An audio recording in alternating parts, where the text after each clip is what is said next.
Hey guys, so we have about 10 minutes until the press conference, but hang on, I have to watch something back on my phone. I'll be right.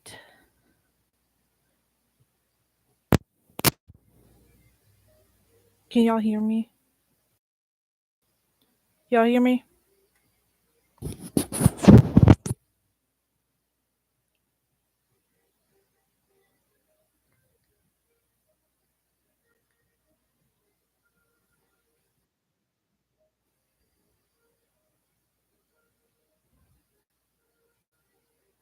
Do y'all hear me? La la la la. Do y'all hear me? La la la la. Do y'all hear me? La la la la. Okay. Y'all can hear me perfect. Okay, hang on. I'll be right back.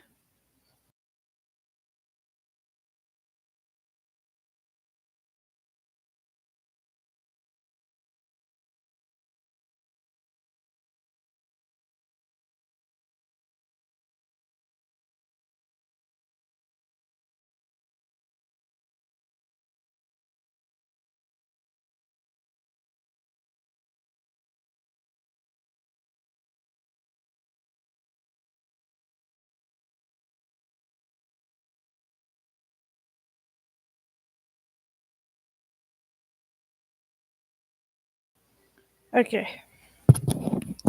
Sorry, I was watching back an Instagram story I just made telling people to join this live.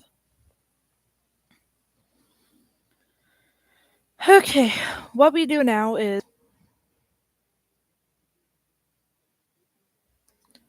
we wait until 3 p.m. because that's my time zone. That's when the press conference is.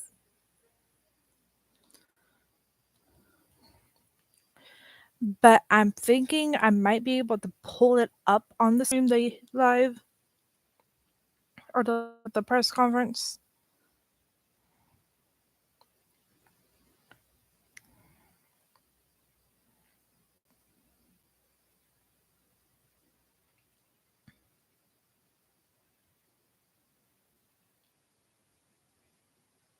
So let me just search on YouTube.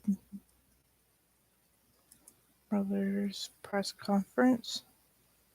Oh, damn it. That's not what I wanted.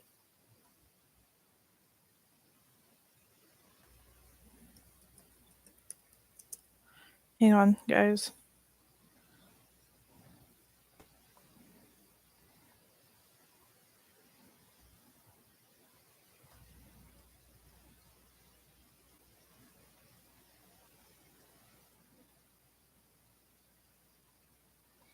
This might be it.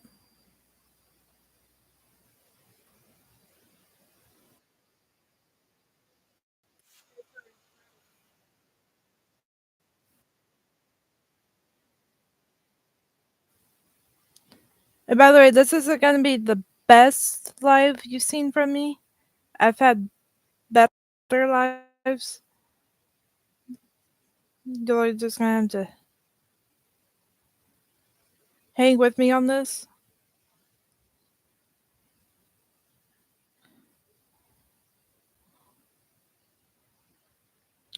Okay.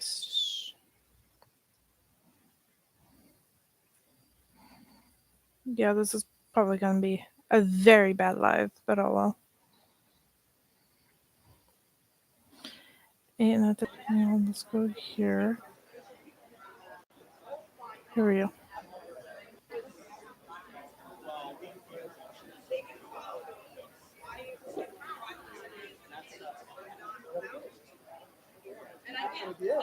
Okay, I don't know why y'all can't see me.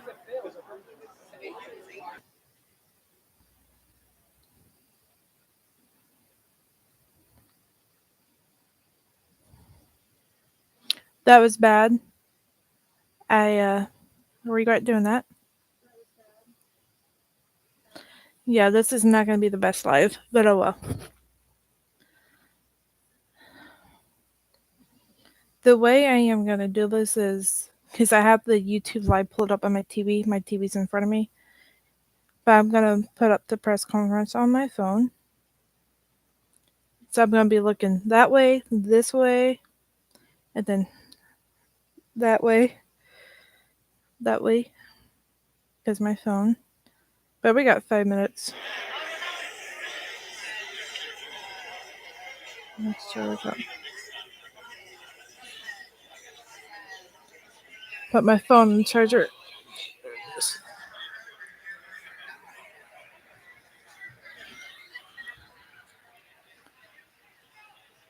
What's the audio like?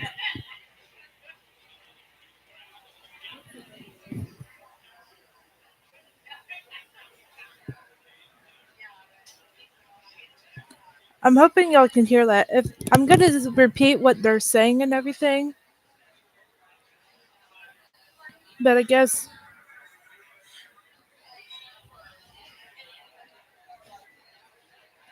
I don't know what their family members are gonna say. I mean, I'm hoping one of their family members, are like Rosie or Donald, because Rosie's supposed to be there, is one of them calls one of the brothers, Lyle or Eric, or one of them has one of them call in from Donovan person. But we still got 4 minutes, and plus, I don't think it's gonna exactly start at 3 o'clock. Like the second it turns 3 o'clock, it's gonna happen. But yeah,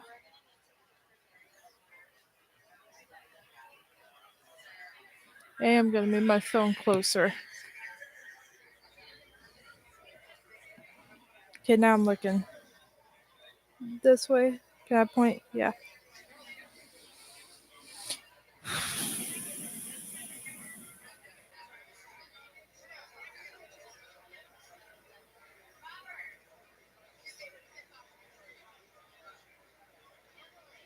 Their attorney's there.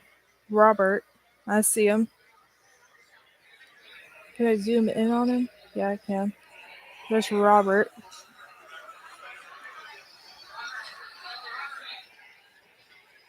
Hang on. I'll also be able to see him now. His their attorney, if I can point at him, right there.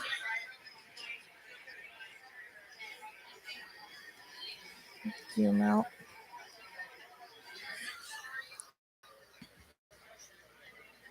I'm nervous, bruh. I don't exactly need his headphones on. I just have them on because of the mic.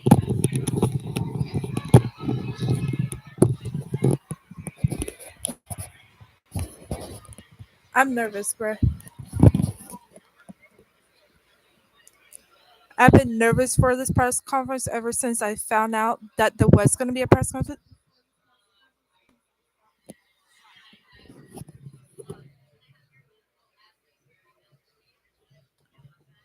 2:58. So we got 2 minutes until 3.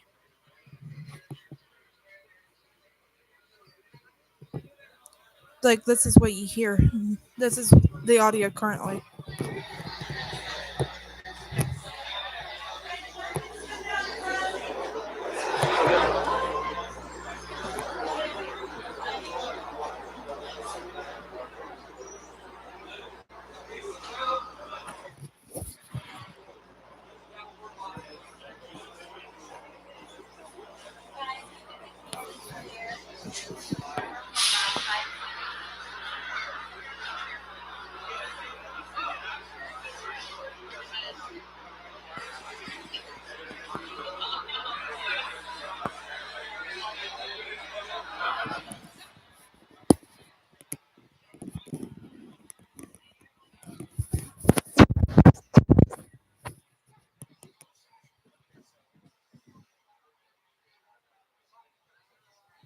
Sorry, guys. I'm tired. I was going to take a shower at 3,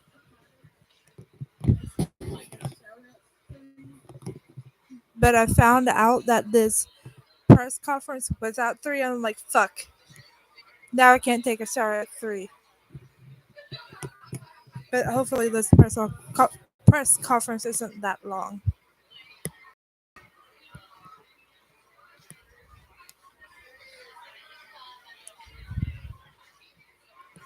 Actually, you know what I am going to do is pull up this press conference on my TV so I can hear it better. I'll pull up the live on my phone.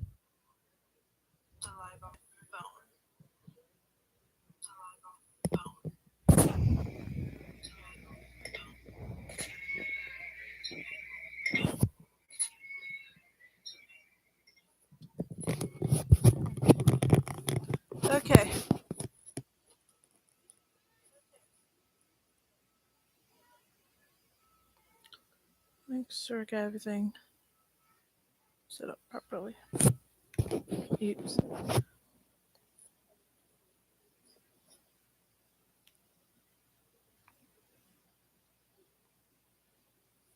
Turn on the live.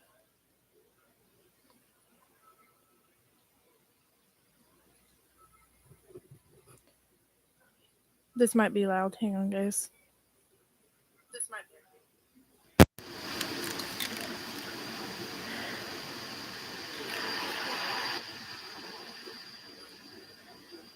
This might be loud. Hang on, guys.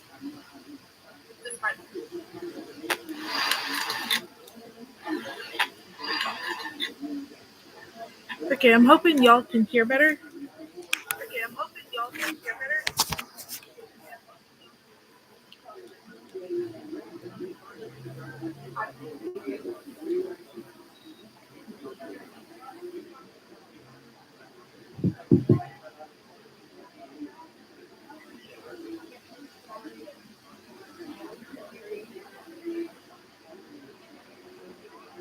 I see their family members. I see everyone that's in their family. Okay, it's 3:01 now, so it should be starting anytime now. There's a fucking fly in here, so if you see me doing that, it's because of the fly. I'm hoping that makes the audio better, so y'all can hear my TV. So I don't have to repeat every single thing they say. Everyone in the live section, in the live comment section of this live is like, free them, and I'm using the live stream from Associated Press. But I am gonna turn off.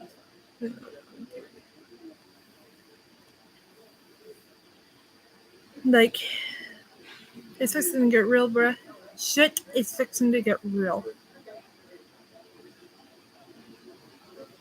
Good afternoon. My name is Mark Garrigus. I, along with Cliff Gardner, represent Lyle and Eric Menendez.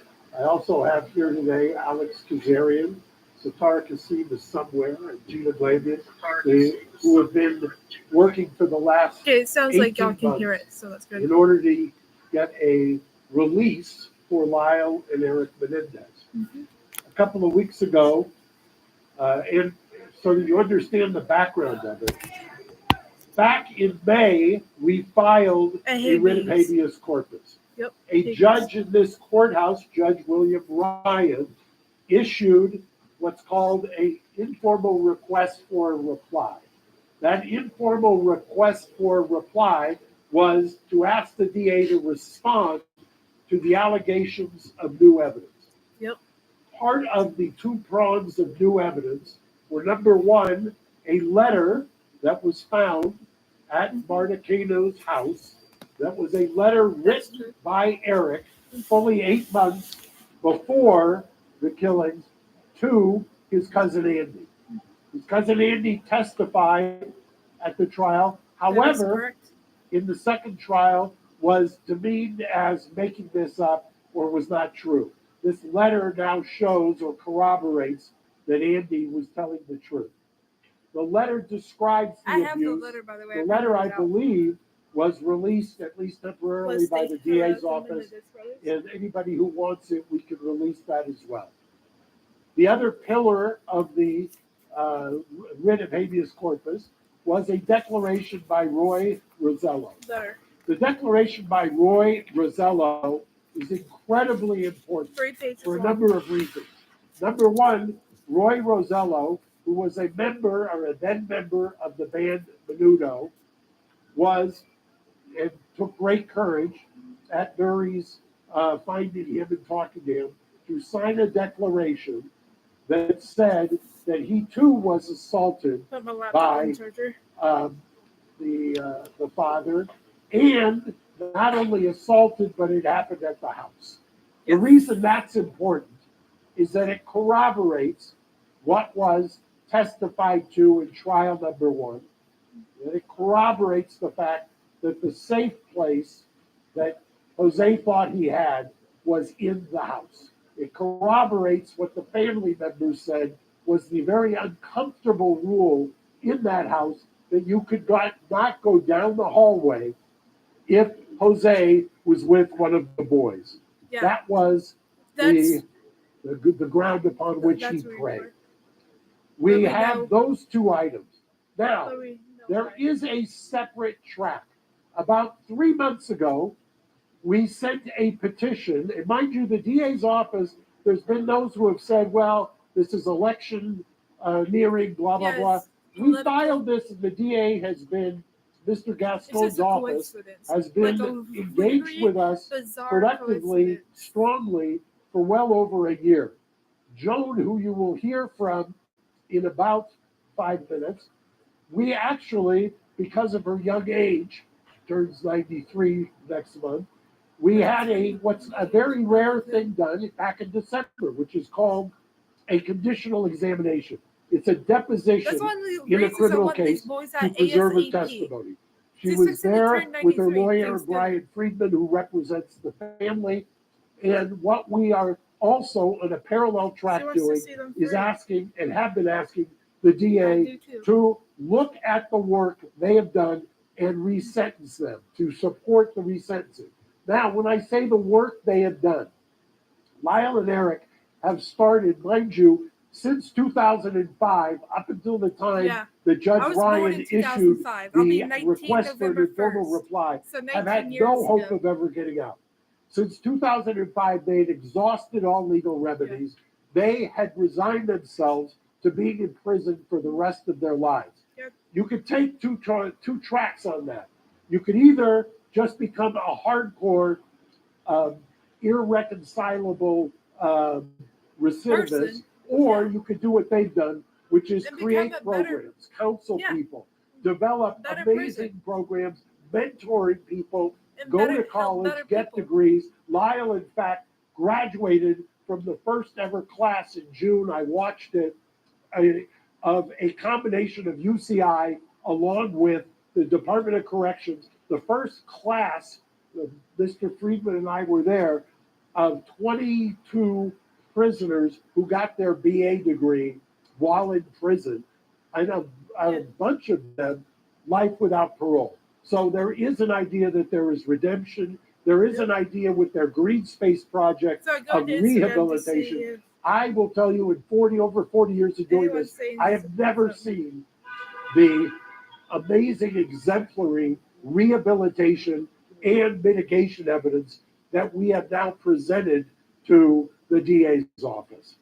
We're going to hear from the family today briefly, and I will tell you, I'll give you kind of a coming attraction. I will start with Anna Maria.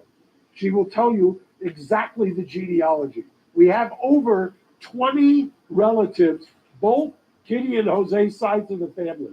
This is virtually unprecedented in my practice, and I would dare say it anywhere, that 20 family members on both sides, victims, constitutional victims under Marcy's law, are here to urge the DA to resentence.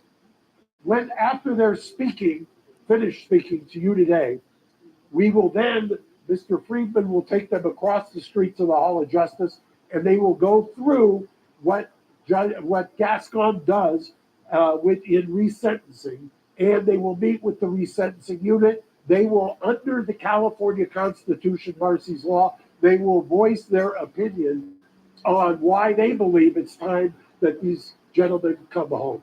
That they've spent over 35 years, and I've said it once, I've said it twice. If they were the Menendez sisters, they would not be in custody. They wouldn't. We have evolved. They It's wouldn't be. time. And without further ado, I'm going to introduce Anna Maria, who's going to come up and speak.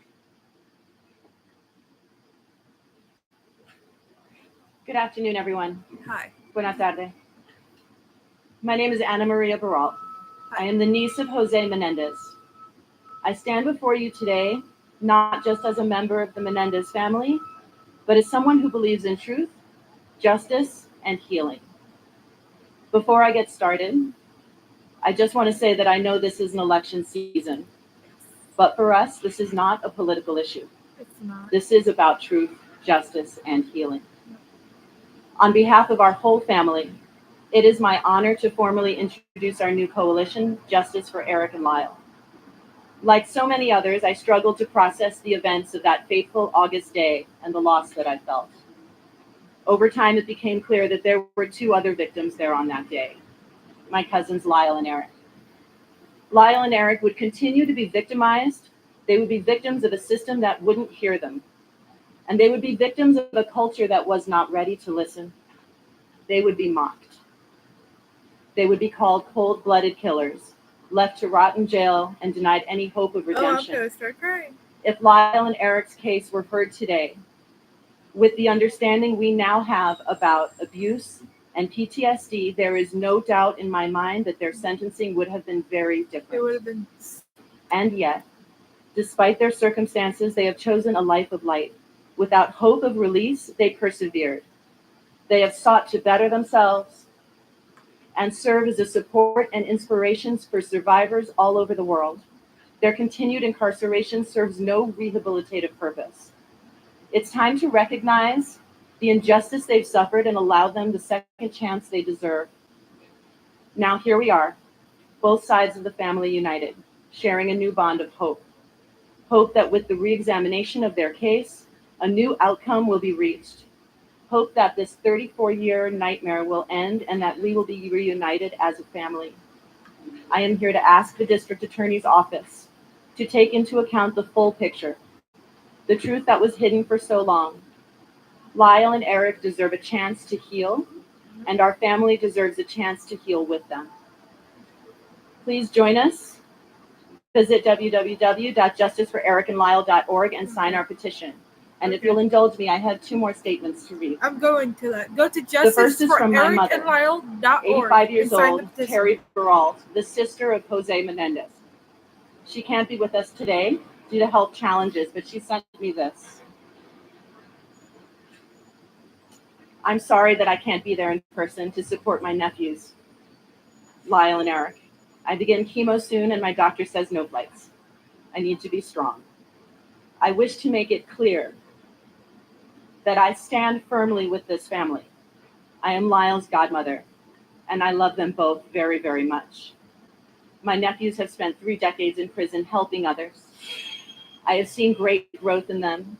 Even the law enforcement supervisors and corrections have written letters to the court asking for their resentencing and release. Millions across this country agree. I implore the District Attorney's Office to end our prolonged suffering and release Lyle and Eric back to our family. 35 years is such a long time. My prayer is that I live long enough to see my nephews again and to hug them once more. I have another statement, and this is written by a family member of Marta Cano and Andy Cano, that Andy, the one to whom the letter was written. This is written by one of Marta's children. Thank you for giving our family the opportunity to express our thoughts during this pivotal time in Lyle and Eric's case. Our family's tragedy has always been very public and has been extensively covered by many media platforms. Marta and Andy Cano would have wanted to speak today, Okay, I did it. but unfortunately they are both unable to do so. Marta is in memory care, but she spent decades supporting Lyle and Eric. Sadly, we lost Andy shortly before his 30th birthday, and we miss him every day. Both Marta and Andy deeply loved Lyle and Eric.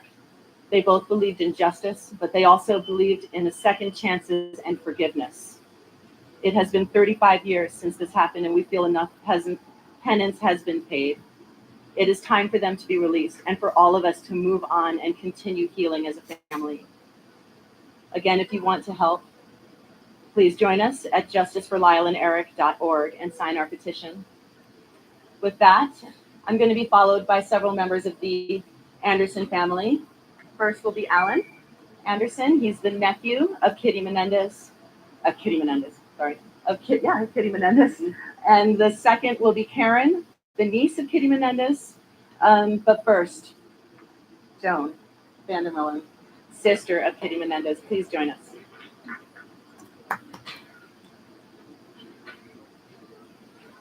I don't know why I'm clapping. Two soldiers, thank you.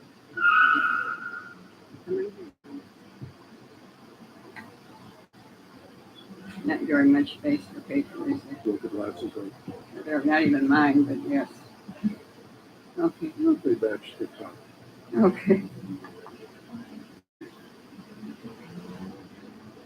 Please know that I'm nervous and full of emotions. I never thought this day would come. I am Kitty's sister.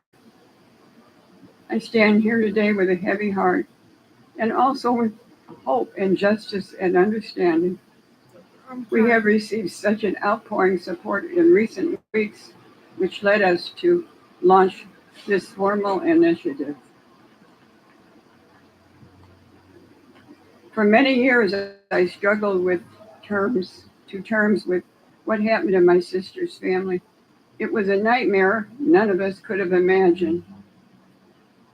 But as details of Lyle and Eric's abuse came to light, it became clear that their actions, while tragic, were the desperate response of two boys trying to survive the unspeakable cruelty of their father. As their aunt, I had no idea of the extent of the abuse they suffered at the hands of my brother-in-law. None of us did. But looking back, I can see the fear and tension that their father had instilled on them. They were just children who could have been protected and were instead brutalized in the most horrific ways. This is hard to listen to, guys. The truth is, Lyle and Eric were failed by the very people who should have protected them. By their parents, by the system, by society at large. When they stood trial, the whole world was ready to believe that the boys could be raped. Was not ready, not ready. The whole world was not ready to believe boys could be raped, or that young men could be victims of sexual violence. Today we know better. Yeah, we know better. We know that abuse has long-lasting effects, and victims of trauma sometimes act in ways that are very difficult to understand.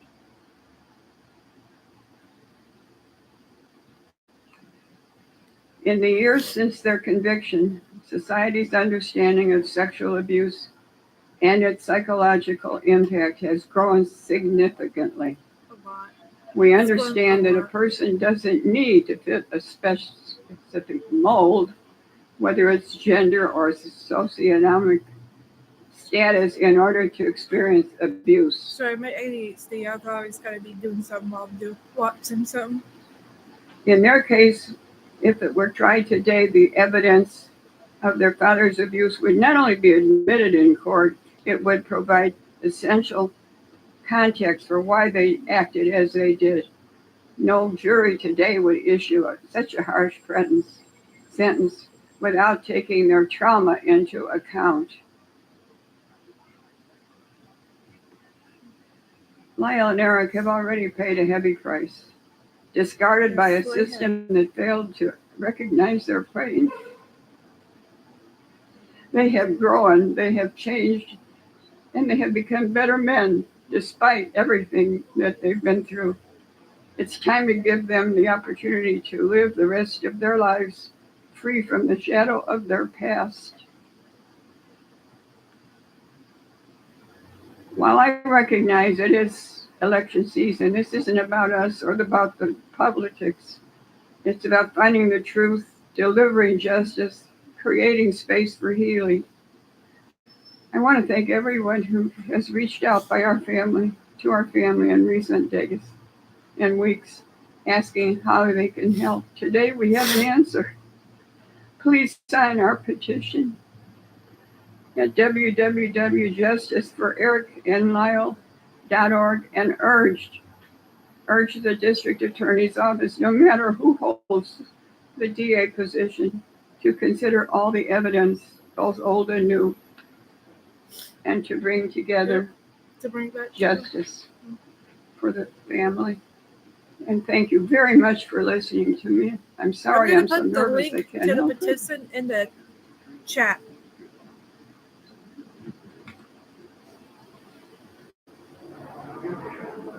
I'm gonna pin it too. If I can find the link, I have to go into my history. Next, we have Alan Anderson, nephew of Kitty Menendez. Hello, and thank you everybody for being here. Hello, my name is Brian A. Anderson Jr. I am the Kitty Menendez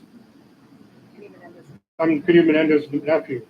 I am proud to be a member of this family and to help spearhead this formal effort to organize and galvanize all the support we have received. Together, I believe we can finally bring justice for my cousins, Lyle and Eric. I've known Lyle and Eric my whole life. Sign the petition. I can tell you without a doubt that they are not the villains they've been portrayed as. They were boys, young, scared, and abused by their father in ways no child should ever experience.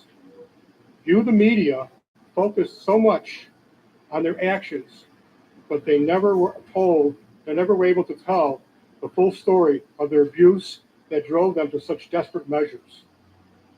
When I think about the pain and suffering they endured, it breaks my heart to know that the system failed them so profoundly. They tried to protect themselves the only way they knew how. But instead of being seen as victims, they were vilified. Their father's abuse was dismissed, their trauma ignored, and their truth mocked by millions.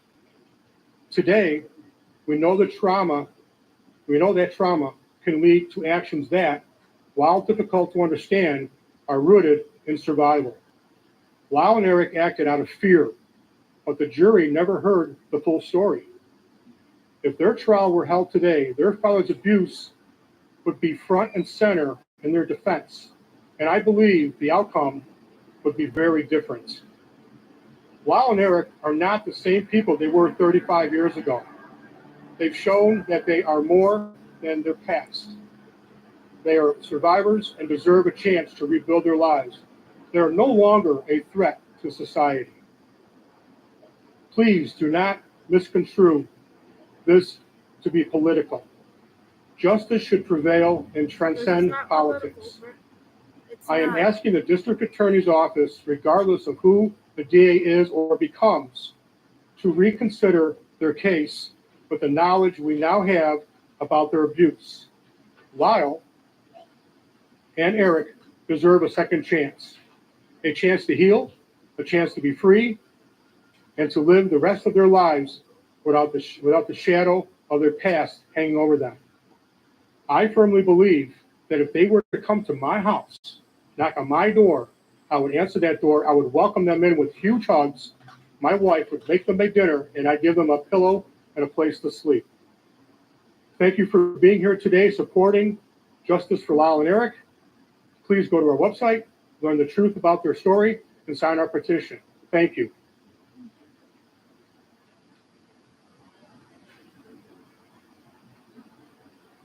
Please welcome Karen Vandermullen,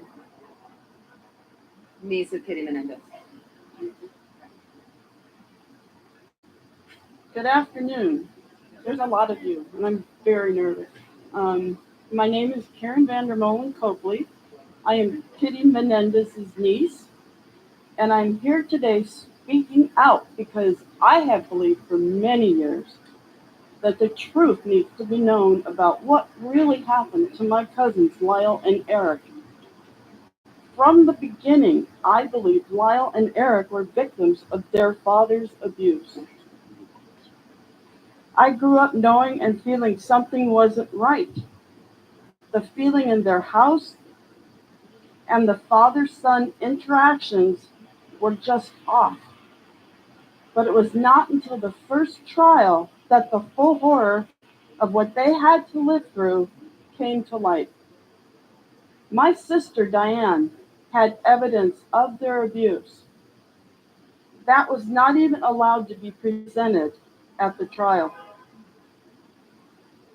I cannot help but think of how things would be different if the world had known the truth back then, or if they had been the Menendez sisters. Yeah. Adults of abuse have difficulty getting out of their situations, and yet these were two young boys. who were never allowed to make decisions on their own. They lived in constant fear and were unable to make any other decisions than the sexual violence that they were taught at the very hands of people who were supposed to love and protect them. Their sometimes misunderstood behaviors were cries for help that many of us wished we had realized and responded to far sooner. What happened is tragic, but I forgive my cousins. I have forgiven them forever because I know they were acting out of fear and desperation. These were children, just 6 and 8 years old, who didn't understand their own bodies. No child should ever have to endure that kind of pain. This abuse trapped them. It was painful and it terrified them. Their father's abuse shattered their lives and the family's lives, and the courts failed them, failed to recognize their trauma, compounding this tragedy. We live in a time now where we understand how abuse can shape a person's actions, male or female. We live in a time now where we understand what trauma does to the brain development of a child. If Lyle and Eric's trial happened today, the outcome would be drastically different. The evidence of their father's abuse would have been a central part of their defense. And it's very likely they would not have received such harsh sentences. Lyle and Eric have spent most of their lives in prison, paying for their actions. During that time, they have become supporters and advocates for children who have suffered sexual violence. I believe they have suffered enough. I ask the district attorneys to take into account the whole truth and nothing but the truth. I believe they have paid for their crimes, and we as a family have all suffered enough. We are here for them and ready to support Eric and Lyle after release. This is a time for truth and justice, and the time for the path to healing. It is time for Eric and Lyle to come home. We are here for them. Please visit our website and sign our petition. We would love nothing more than for our mom to be able to wrap her arms around Eric and Lyle outside prison walls before she is unable to do so. Yeah. Thank you. Thank you all. And I will be doing this same type of thing if I can on the 29th of November. Hello, everyone. My name is Brian Friedman, and I represent the extended family members of the Menendez family.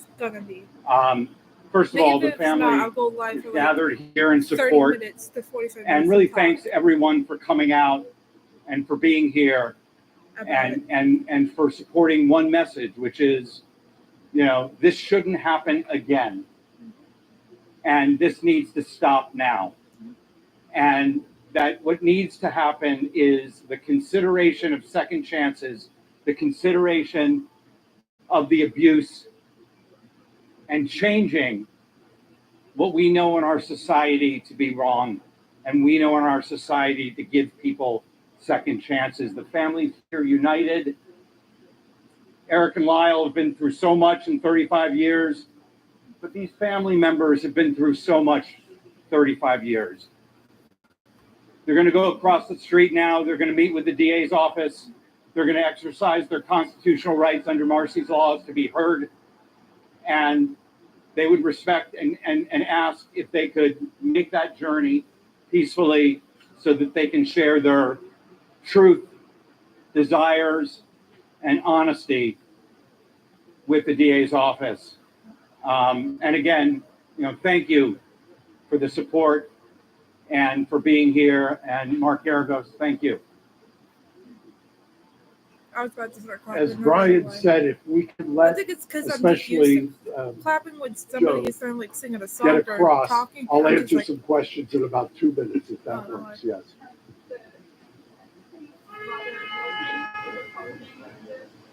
Yeah, I'll speak to that in just 1 minute. If you wait just 2 minutes, we have stuff to talk about there.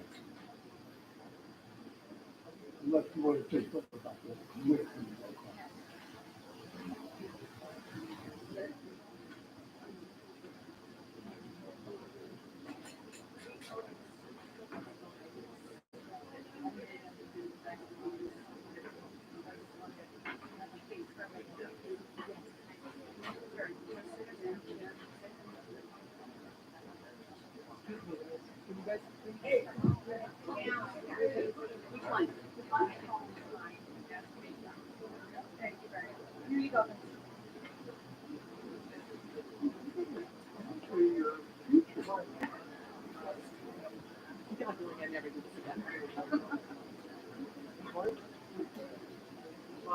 Yeah, to be 3 minutes. Just let me get Joan situated.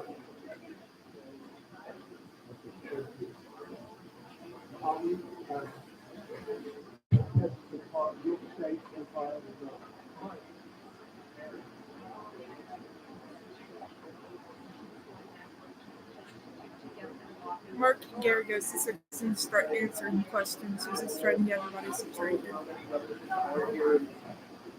Over 30.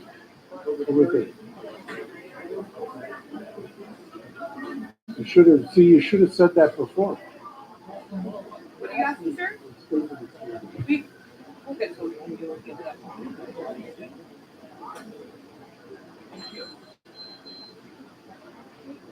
Okay, yes.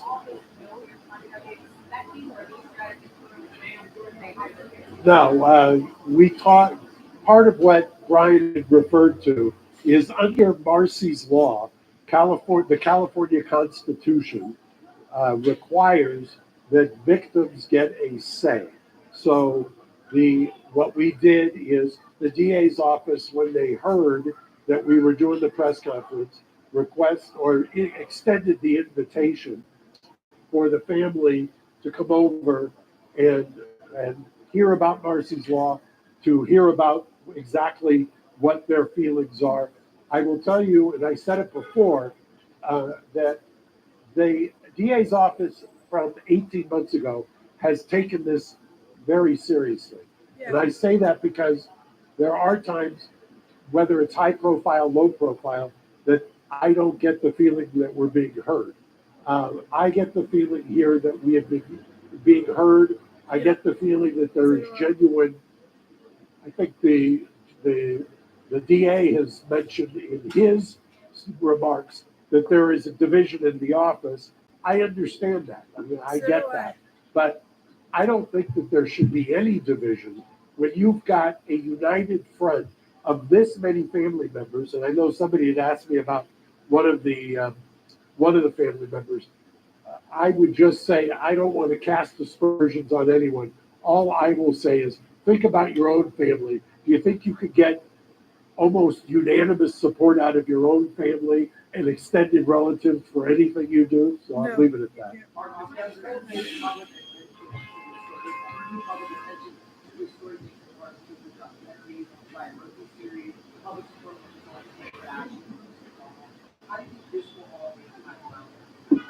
Well, I think interestingly, and I don't know how you measure something like this, but I have been, obviously I was practicing when this trial took place. I remember in 1994 representing a woman in Pomona, and we used the battered woman syndrome, and she got a voluntary manslaughter, she got probation. And I remember at the time being struck by the idea, and I confirmed it now in the transcripts of their second trial, struck by the idea that the DA's office on the second trial took the position, and it may not have been wrong at the time, that the battered woman syndrome, that something that diminishes your intent, did not apply to child abuse. And that was on the record. And that's what the judge ruled. So how do I think, how has this evolved? First of all, the younger generation I hate to say it, is that when the Ryan Murphy series came out, it was such a caricature of them that the pendulum swing, that backlash, actually created a focus on it. And people then took a look. I know that I've seen some of those videos of the first trial that was televised, where the DA's office was taking the position that men could not be raped, they don't have the equipment. And you've seen all kinds of arguments along those lines. That is unfathomable in today's age to people who weren't alive back then. So I think that evolution has been, frankly, seismic.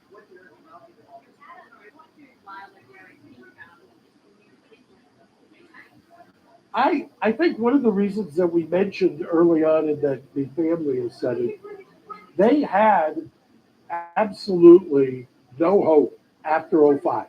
Yeah, So none. after 2005, they didn't believe, they thought they were going to spend the rest of their life in prison. And they had resigned themselves to it. And all of the programs, I invite anybody to take a look at what's called the Green Space program that they have. The Green Space program that they've created down there, that's based on the Norwegian model, that is something that they have done in order to reacclimate prisoners who are being released. I look at both the external programs that they've done and the introspection and work they've done on themselves. I use the term cautiously optimistic. I mean, there is an irony that DA politics played a role in their conviction.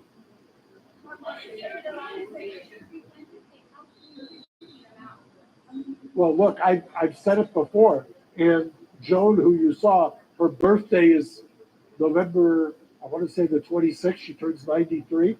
Nothing she'd like more than to have them home for Thanksgiving.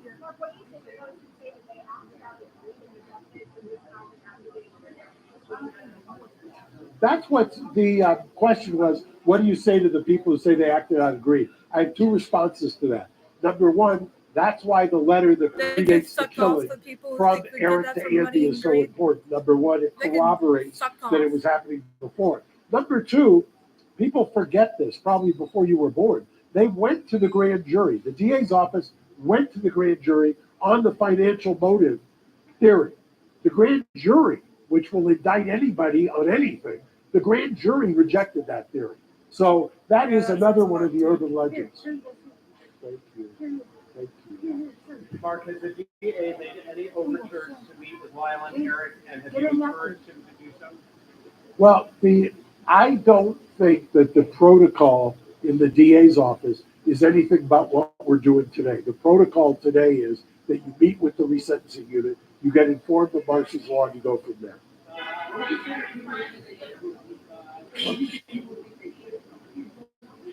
I don't know. I will tell you, I've represented, excuse me for 1 second. So I don't know that they're, other than one-offs, and there's always going to be one-offs. I mean, it's the criminal justice system. It was a polarizing case. Remember, part of what happened was, back in the 90s, they became a caricature. They were parodied on Saturday Night Live. I would venture to say that would not happen today. So it's America. There's people with diverse opinions.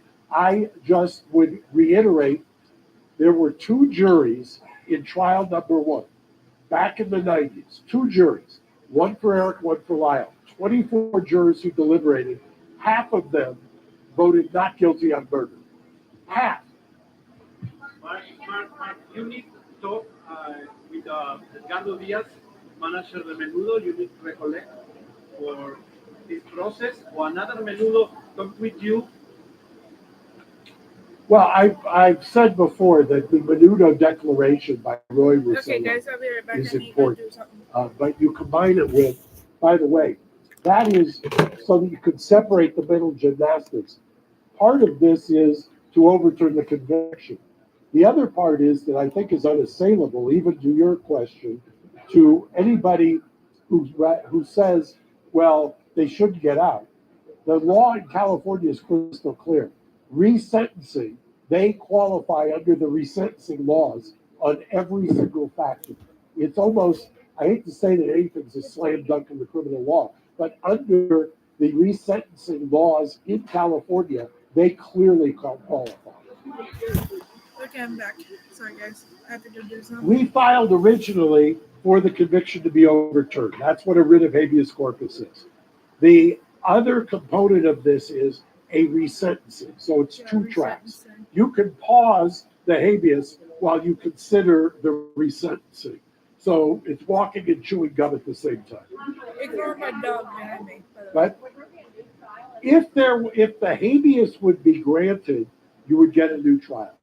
If they are resentenced, the judge under California law has the ability to recall the sentence and sentence them to a wide range of options. Because they resentencing is my understanding. If he feels, oh, they've been rehabilitated, they're no longer a threat to society, they've made their benefit to society, they would qualify for the resentencing. Correct. And in fact, I will also tell you, and we may release it tomorrow, part of the mitigation package that we presented to the DA are letters from correctional officers, high-ranking correctional officers, who attest to the phenomenal rehabilitation. We have a number of correctional officers who have actually said if released, they should be released, and that they would welcome them as neighbors in their neighborhood. I'm going to take two more questions because I want to get over there to meet with the DA as well.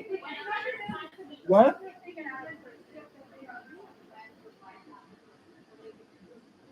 I won't speak to whether they have a plan.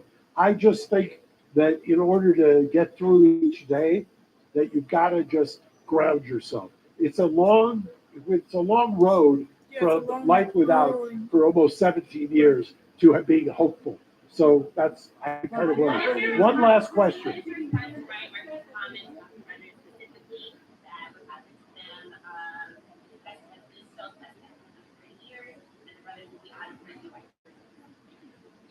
Some wag, I don't know who it was, I could give him credit, said about Ryan Murphy that, of course, he's going to take credit. I didn't say it, so I don't know the man. Anyway, thank you. Fuck Ryan Murphy! Fuck him! That's all I can say about that. And I just lagged. I don't know why. All right, you guys, thank you. If you have any other questions, you can email me at holly_baird@garagos.com. Just to confirm, Mark said there were over 30 relatives. Yes. Yes. And we will be sending out a press release along with a link to the press conference as well, and it will be in Spanish.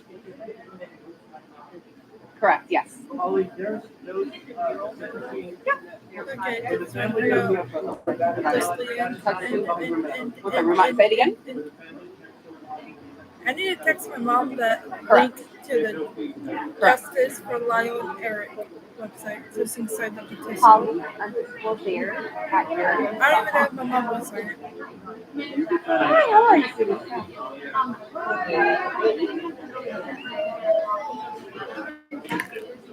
The letter, text me, and then I can send you the exhibits. My phone number is 310-904-9699. Okay, No problem. I'm gonna go. Yeah. Or turn this. I'm not getting this on just yet. I'm gonna text my mom.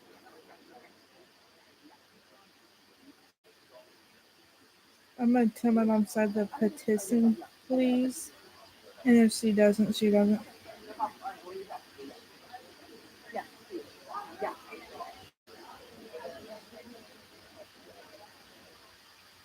I just watched the press conference.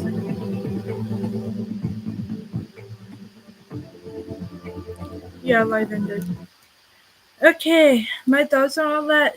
I agree with what everyone said in that live in that press conference. Everything.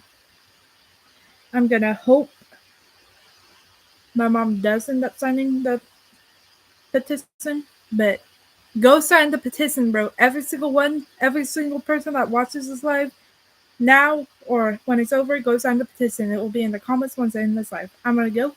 I'll see y'all later. Peace, guys. Bye. Bye.